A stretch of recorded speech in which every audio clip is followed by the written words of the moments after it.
Pour Rodolphe Biraud et Dominique Bernard, choletais et amis de longue date, l'échéance est fixée au 27 février prochain.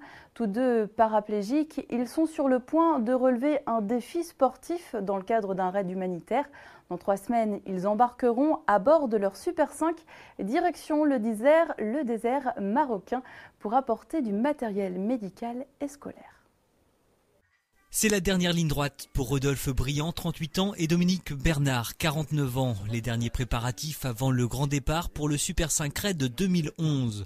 Tous deux paraplégiques suite à un accident de la route. Aujourd'hui, ses amis préparent leur monture pour une traversée du désert marocain. Un raid à but humanitaire visant un échange équitable, améliorant la vie des personnes défavorisées du Maroc. Seul binôme handicapé inscrit, cette expérience est tout d'abord une aventure humaine.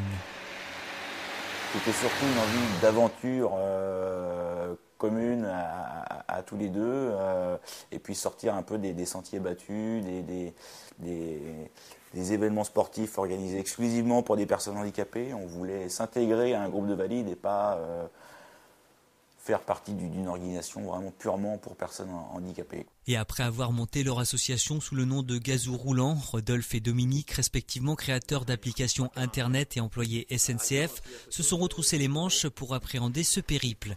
Ainsi, 3 mois de travaux auront été nécessaires pour préparer la Super 5 au désert et surtout au handicap de ses occupants. Mais dans un premier temps, il aura fallu dénicher le véhicule. Ça, c'est presque le plus simple, puisque des Super 5 aujourd'hui, on en trouve relativement facilement en occasion chez beaucoup de particuliers. Le plus long et le plus coûteux a été l'aménagement à la conduite pour nous. Alors donc l'accélérateur qui est sur le volant est un cercle, on pousse pour accélérer, on relâche pour ralentir.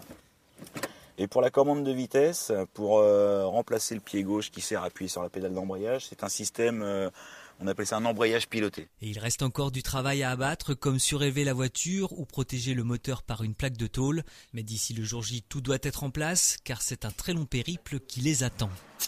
Le parcours, c'est déjà traverser toute la France et l'Espagne pour aller prendre le bateau à Algeciras. Ça représente 1700 km. Ensuite, chaque journée va être quantité d'environ entre 200 et 300 km de parcours. Et on fait vraiment une grande boucle du Maroc. 10 jours seront nécessaires pour faire la boucle, mais l'essentiel de cette démarche reste sans doute le côté humanitaire.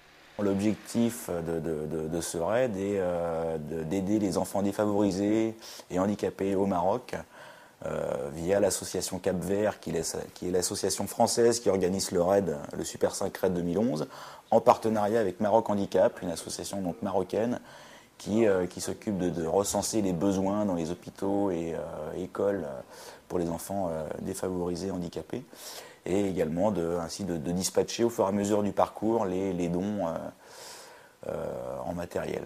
À ce jour, cette équipe 100% paraplégique est toujours à la recherche de sponsors pour mener à bien le financement de cette épopée, car plus de 8 000 € sont nécessaires pour boucler le budget.